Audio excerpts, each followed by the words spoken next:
Hello and welcome to knowledge zone current affair discussion. आज 9 दिसंबर के दिन हम डिस्कस करेंगे हिंदू इंडियन एक्सप्रेस के इंपॉर्टेंट करंट अफेयर्स को।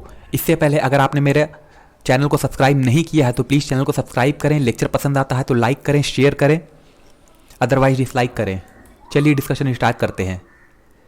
पहली न्यूज़ है थारू ट्राइबल्स के बारे में।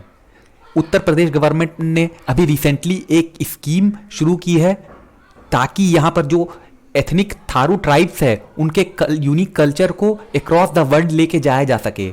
तो थारू ट्राइबल्स जो हैं, थारू कम्युनिटी के जो लोग हैं वो बिलोंग करते हैं तेराई लोलैंड से, जो कि शिवालिक या लोअर हिमालय के बीच में लाई करती है।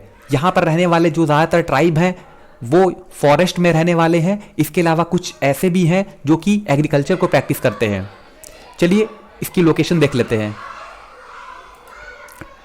देखिए ये इंडिया का मैप है और ये रीजन जो है ये हिमालय का रीजन है और ये वाला जो एरिया है वो है ग्रेटर हिमालय और इसके नीचे वाला जो ये पोर्शन है यही आपका शिवालिक या फिर लोअर हिमालय का रीजन है।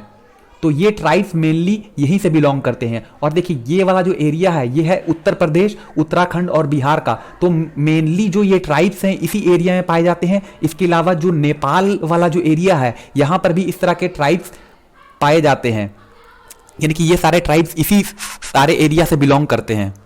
अब जान लेते हैं कि किस तरह की बिलीफ्स हैं थारू ट्राइब्स की। देखिए थारू ट्राइब्स के बारे में अगर बात की जाए तो ये वर्ड जो थारू है इसको डिराइव किया जाता है वर्ड स्थाविर से, जिसका मतलब होता है फॉलोअर ऑफ थेरावडा बुद्धिज्म।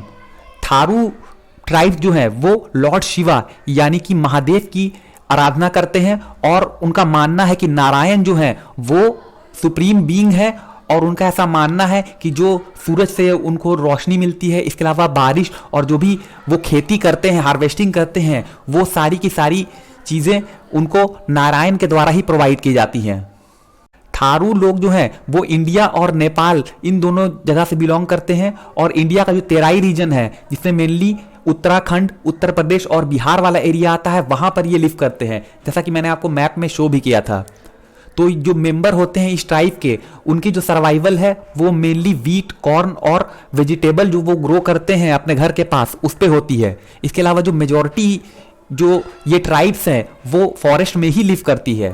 अगर इनके लैंग्वेज की बात की जाए तो इनका जो लैंग्वेज है वो थारू का डिफरेंट जो डायलेक्ट्स है उसको ये लोग बोलते हैं। जैसे कि इंडो आर्यन सब ग्रुप्स जो हैं उनकी जो वेरिएंट है वो है हिंदी, उर्दू और अवधी की वेरिएंट। इसके अलावा सेंट्रल नेपाल से जो ट्राइब बिलोंग करते हैं वो भोजपुरी की एक वेरिएंट है उसको बोलते हैं, यानी कि एक जो बिगड़ी हुई शक्ल होती है किसी भी लैंग्वेज की तो उसको यहाँ पर बोला जाता है। इसके अलावा जो ईस्टर्न नेपाल है वहाँ पर मैथिली की एक वेरिएंट है उसको ये लोग बोलते हैं। अगर थारू वुमेन की बात की जाए तो काफ़ी इनका स्ट्रॉन्गर प्रॉपर्टी राइट होता है इनके ट्राइब के अंदर और ये हिंदू कस्टम को फॉलो करती हैं। अब कुछ इंपॉर्टेंट इन्फॉर्मेशन है उसको जान लेते हैं। देखिए यूपी गवर्नमेंट ने अपनी एक स्कीम यहाँ पर लॉन्च की है। तो यहाँ पर उनका मकसद है कि जो थारू विलेज है उसको कनेक्ट किया जाए बलरामपुर, बहराइच, लखीमपुर और पीलीभीत डिस्ट्रिक्ट से जो कि नेपाल से सटा हुआ है, ताकि यहाँ पर जो स्कीम है इसको लॉन्च किया जा सके, इम्प्लीमेंट किया जा सके। देखिए इसका मकसद ये है कि जो भी टूरिस्ट आते हैं इस एरिया में तो उनको एक नेचुरल थारू हैबिटेट की जो एक्सपीरियंस है वो कराई जाए ताकि वो इससे अट्रैक्ट हो सके। क्योंकि जो ट्राइबल्स लोग हैं वो अपने घर जो है वो पक्के मकान नहीं बनाते हैं, वो जो फॉरेस्ट होता है वहाँ से ही ग्रास को कलेक्ट करके और इस तरह को झाड़ और डंडों को कलेक्ट करके वो अपना एक हट बनाते हैं, झोपड़ा बनाते हैं और उसी में रहते हैं। तो अगर टूरिस्ट को अगर इस तरह का एक्सपीरियंस होगा तो उन्हें लगेगा कि वो बिल्कुल ही ऐसी प्लेस पे हैं जहाँ से ये थारू हैबिटेट या कोई भी ट्राइबल जो ग्रुप हैं वो उनको उस तरह का एक्सपीरियंस होगा। तो इसलिए ये स्कीम यूपी गवर्नमेंट के द्वारा लॉन्च की जा रही है। अगली न्यूज़ है जिहान दारूवाला के बारे में। देखिए जिहान दारूवाला ने यहाँ पर एक हिस्ट्री क्रिएट की है और वो इंडिया के पहले ऐसे पर्सन बने हैं जिन्होंने फार्मूला 2 रेसिंग जो है जो कि बहरैन के शकीर ग्रैंड प्रिक्स में की गई उसको जीता है। तो ये एक तरह से हिस्ट्री क्रिएट की गई है किसी भी इंडियन के द्वारा पहली बार, और इनकी एज भी काफ़ी कम है। इन्होंने सिर्फ 22 ईयर्स की एज में ये रेसिंग जीती है और यहाँ पर चैंपियन बने हैं। देखिए इन्होंने सबसे पहले गो कार्टिंग से शुरू की थी एट द एज ऑफ 13 इन 2011। इसके अलावा इन्होंने चार्लिन के साथ साइन किया था दिसंबर 2016 में। यूरोपियन फार्मूला 3 में उन्होंने 6th प्लेस पे अपनी रेस को फिनिश किया था। इसके अलावा इन्होंने FIA फार्मूला सीजन 3 में भी कंपीट किया था 2019 के अंदर। इसके अलावा 2 F3 रेसेस उन्होंने पहले भी जीते हैं 2019 में, और 3rd पोजीशन पे वो रहे थे इस प्रतियोगिता के अंदर। इसके अलावा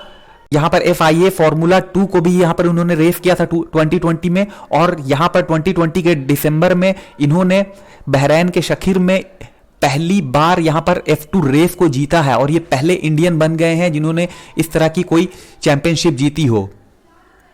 देखिए FIA फार्मूला 2 चैंपियनशिप यानी कि फेडरेशन इंटरनेशनल डी ऑटोमोबाइल, तो ये फार्मूला चैंपियनशिप जो है वो second tier single seater racing championship होती है, जिसको कि ऑर्गेनाइज किया जाता है FIA के द्वारा। तो ये चैंपियनशिप जो थी इसको 2017 में इंट्रोड्यूस किया गया था, और यहाँ पर रीब्रांडिंग की गई थी जो long term formula 1 feeder series GP2 है उसकी। इसको डिजाइन किया गया है ताकि जो रेसिंग है उसको अफोर्डेबल बनाया जा सके टीम्स के लिए, ताकि जो आइडियल ट्रेनिंग ग्राउंड है फार्मूला 1 के लिए वो यहां पर बनाई जा सके। अगली न्यूज है स्मगलिंग इन इंडिया रिपोर्ट 2019-20 के बारे में। यूनियन फाइनेंस मिनिस्टर ने स्मगलिंग इन इंडिया रिपोर्ट को रिलीज किया है, जिसमें यहां पर ऑर्गेनाइज स्मगलिंग ट्रेंड्स जो कि gold, foreign currency, narcotic drug, security, environment और कॉमर्शियल फ्रॉड के फील्ड में की जाती है, उसको एनालाइज किया गया है। तो इस रिपोर्ट को कंपाइल किया गया DRI यानी कि डायरेक्टरेट ऑफ रेवेन्यू इंटेलिजेंस के द्वारा।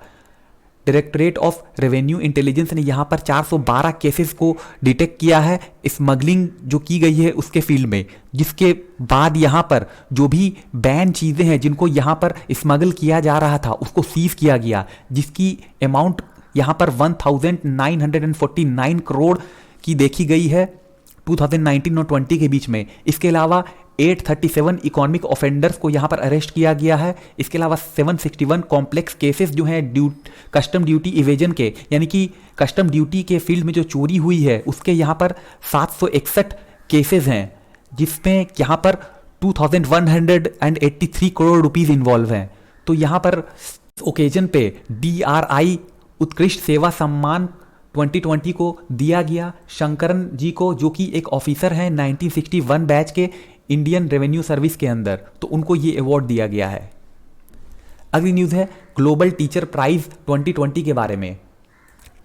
तो यहाँ पर एक प्राइमरी स्कूल टीचर हैं जो कि महाराष्ट्र के सोलापुर डिस्ट्रिक्ट से बिलोंग करते हैं। उन्होंने $1 मिलियन की ग्लोबल टीचर प्राइज 2020 को यहाँ पर जीता है, क्योंकि उनका जो योगदान है जो गर्ल की एजुकेशन है उसको प्रमोट करने में काफ़ी ज़्यादा रहा है, तो इस वजह से इनको ये अवार्ड दिया गया है। देखिए रंजीत सिंह देसेल जो कि परितवाड़ी विलेज से बिलोंग करते हैं, उनको ये अवार्ड दिया गया है क्योंकि यहाँ पर जो उनकी एफर्ट थी गर्ल्स के एजुकेशन को प्रमोट करने में उसको यहाँ पर रिकॉग्नाइज किया गया है, और उन्होंने एक क्विक रिस्पॉन्स कोड यानी कि QR कोड को इनिशिएट किया था जो कि टेक्स्ट बुक रेवोल्यूशन है इंडिया के अंदर। तो इस चीज़ को यहाँ पर नोटिफाई किया गया, रिकॉग्नाइज किया गया, और उसके बाद उनको ये अवार्ड दिया गया। इनकी उम्र जो है वो 32 ईयर की हुई है, और ये 10 ऐसे फाइनलिस्ट हैं जिनको अक्रॉस द वर्ल्ड यहाँ पर सेलेक्ट किया गया था एज ए फाइनलिस्ट के तौर पर। तो यहाँ पर जो एनुअल प्राइस है वो इनको मिली, तो उन्होंने अनाउंस किया है कि ये जो अमाउंट इनको मिली है, जो प्राइज मनी इनको मिली है, तो वो जो अदर फाइनलिस्ट थे 9 जो कि नहीं जीत पाए, तो उनके साथ शेयर करेंगे ताकि जो ये काम उनके द्वारा किया जा रहा था वो लोग भी कंटिन्यू कर सकें इनके साथ साथ।